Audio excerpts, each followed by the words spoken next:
I don't have the rings. I got him. I got him. He's got him. Thank you. I got him. I'm here for you. I'm here for you. Okay, take a nice breath and let's enjoy each other. Here we go. Friends and family, we are gathered to witness and celebrate the union of Susan and Bob in marriage. Now, you are gathered here to share the joy of this union because Bob and Susan, you've decided to spend the rest of your lives together as friends, as family, and as companions and protectors of all things that embody this wonderful institution of matrimony. So we'd like to keep in our minds and our hearts family and friends near and far that also channel well wishes to you both, the happy couple. A true marriage is an act of metamorphosis. It's a profound mystery of creation as two become one. But it's not a giving up of oneself. Rather, it's a giving over of oneself to something greater than self. Because today, from this day forward, what we're really saying is, I no longer want to be an I want to be a we. And so it's a process in which each of you, of course, will be challenged to discover new possibilities with yourselves and also each other. Now, do you both come to this union on your own free will and with the intention to be faithful to each other in marriage? Yes, I do. I do. Treat yourselves and each other with respect. Remind yourselves often of what brought you here together, and give the highest priority to the kindness and the tenderness that your love deserves. Because if each of you bring that quality of life together, it will be filled with tons of joy and beauty, and of course, plenty of light. An excerpt from Plato's Symposium.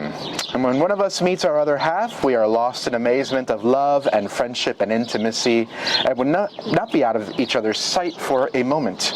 We pass our whole lives together, desiring that we should be melted into one, to spend our lives as one person instead of two, and so that after our death there will be one departed soul instead of two. This is the very expression of our ancient need. And the reason is that human nature was originally one, and we were a whole.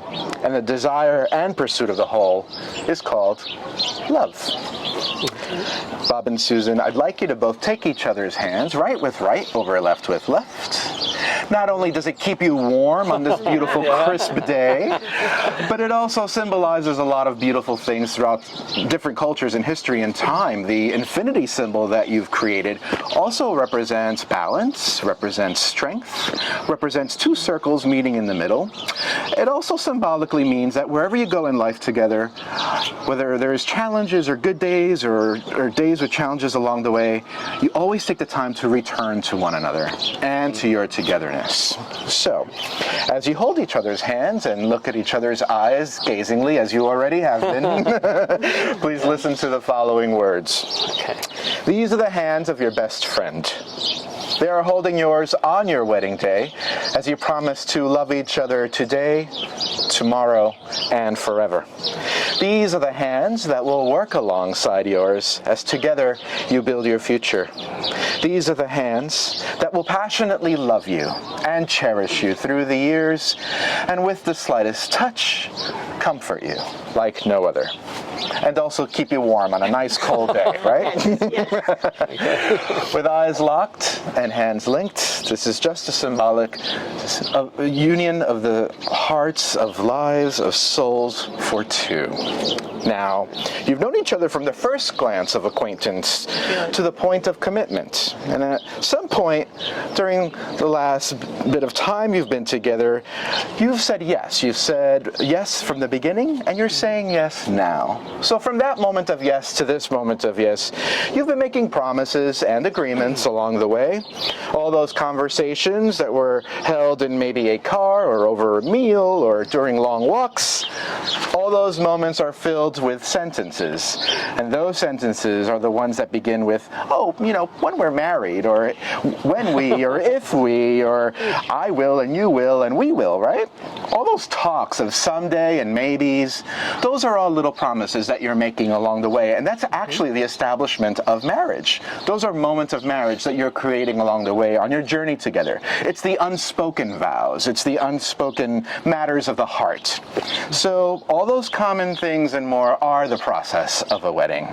The symbolic vows that we're going to be making today are a simple way of saying to one another, you know those promises and dreams that we've talked about? Well, I meant them all. Every single word. And so we're here today, look at one another in this moment in time, because before this moment, you've been many things to one another. You've been friend, you've been companion, dance partner maybe, even? Yeah. A little bit? Okay. Definitely dinner date, I'm sure. Companion, lover, and maybe even teacher, because you've learned from each other along the way. That's right. Absolutely. But after this moment, you'll be taking another new title towards each other, because once you cross this threshold of life, you're also going to be adding, for the rest of your lives, this is my wife, and this is my husband. So before we say the I do's, we have some words from Bob to Susan. Remember cleaning. Susan, I promise that when you're at your worst, to be a good partner and put you first. I was a little late to be your first, but I promise all of my last, and even through adventures unversed. We'll live a great life if you say I do. We'll go on adventures and joy will ensue. We are a great couple, we know that is true.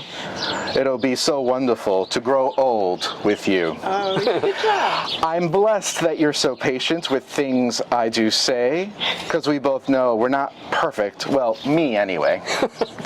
You are the one whom my soul loves always, for you have my heart, my trust, and my love all my days.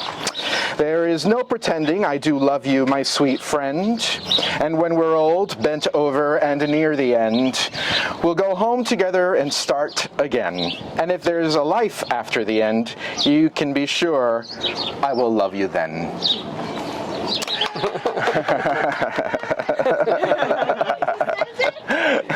I worked on it. Yeah. Okay. Nice. Thank you. And now a rebuttal from Susan.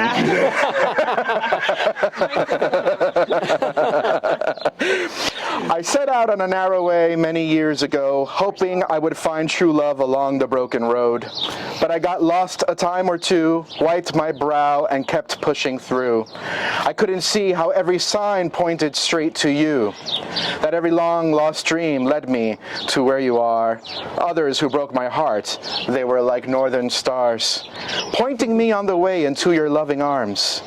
This much I know is true, that God blessed the broken road that led me straight to you. I think about the years I spent just passing through. I'd like to have the time I lost and give it back to you. But you just smile and take my hand. You've been there, you understand. It's all part of our grander plan that is coming true. I love you, Bob Sanchez, and I am so excited to begin our life of adventure with you. And of course, including the horses, the donkey, the dogs, and any other stray that I drag home. It's our life. Let's go live it. Thank you. And now, Bob, do you take Susan to be your lawfully wedded wife? Do you promise to create a bond of honesty, respect, and trust? To laugh with her and cry with her, loving her faithfully through good times and bad? And do you vow to honor and cherish her from this day forward as long as you both shall live? I do. And Susan, do you take Bob to be your lawfully wedded husband? Do you promise to create a bond of honesty, respect, and trust? To laugh with him and cry with him, loving him faithfully through good times and bad? And do you vow to honor and cherish him from this day forward as long as you both shall live? I do. And now for the rings. You're going to take each other's rings. Bob, take Susan. Susan, take Bob's. And you're going to let them connect right here. Let them touch right across your hearts. Yep. Great. And let's use that for a moment while I speak. Okay. Thank you. A circle. It's a symbol of peace, unity, and hope. It's a symbol of also the sun and the universe. It's also derived from humble beginnings of imperfect metal to create something beautiful and striking where there once was nothing there at all. Now, rings are customarily worn on the ring finger, as it is the only finger that has a vein that runs directly to the heart. So it is our wish that you wear these rings outwardly as a sign of your love and commitment towards one another, as your life is filled with happiness and prosperity in everything you do. Now, as you place the rings on each other's fingers, please repeat after me. With this ring, I marry you with all my heart. With this ring, I marry you with all my heart. And Susan? Okay, sorry. With this ring, I marry you with all my heart. With this ring, I marry you with all my heart. Beautiful. And you can take each other's hands nicely. Okay. Bob and Susan, marriage is the beginning. It's the beginning of family and lifelong commitment. Grow in selflessness as you serve your family. Always remember to listen to one another.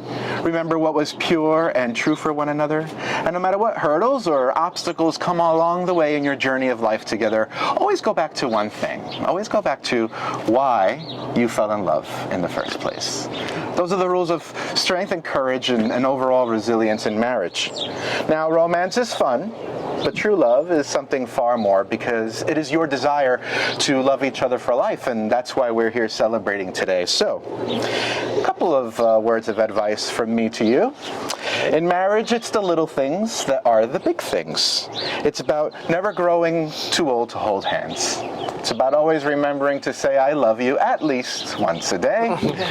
It's about learning how to never go to bed angry. It's about always remembering to stand together and face the world. It's about speaking words of appreciation and gratitude, and also demonstrating that gratitude in the most thoughtful ways, and surprising each other with random acts of kindness along the way. It's about having the capacity to forgive and also to forget. It's about giving each other an atmosphere in which each of you can grow, but also creating an atmosphere where you grow your union together as one. It's about the common search for the good and the beautiful inside of both of you. It's about taking the time to just listen. Sometimes listening, like, for example, these birds that are just singing your praises along the way, I'm very happy. are really keen in understanding how the universe is there to conspire to be there with you and sing with you, which is really important. It's about the common search for that. It's also not only about marrying the right person, but it's also about being the right partner. So, we end off with a little quote from Dr. Seuss. And it goes a little something like this. We're all a little weird, and life is a little weird, but when we find someone whose weirdness is as compatible with ours, we join up with them and fall into mutually satisfying that weirdness. And we call that weirdness love. In the presence of all of us here in Central Park on this beautiful, crisp afternoon on January 8th, Bob and Susan, you have spoken the words and performed the rites that unite your lives. It is my legal right as minister of the state of New York and my greatest joy and privilege to officially pronounce you husband and wife. Now you may kiss.